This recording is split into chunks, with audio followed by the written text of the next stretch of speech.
Good morning guys, welcome to my vlog guys, let's go!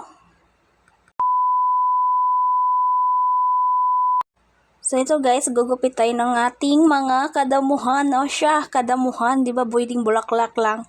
Okay guys, so ito nagtitrim ako ng bulaklak, kasi mahaba ng mga sanga-sanga guys, kaya gugupitin natin. Para maganda naman tingnan guys, so ganito ang ginagawa ko, ang hirap ng kasambahay guys. Hindi madali para sa akin, pero ngalay na yung kamay ko niyan guys. So nakita nyo yan guys, may kamatis ako. So ito guys, mang-asar ako ng kasama ko. Kunwaring gugupit-gupitin ko yung kanyang sili o kaya bell pepper guys. O diba ang lakas mang-alaska ng inyong kumari. So thank you for watching guys. God bless. Bye.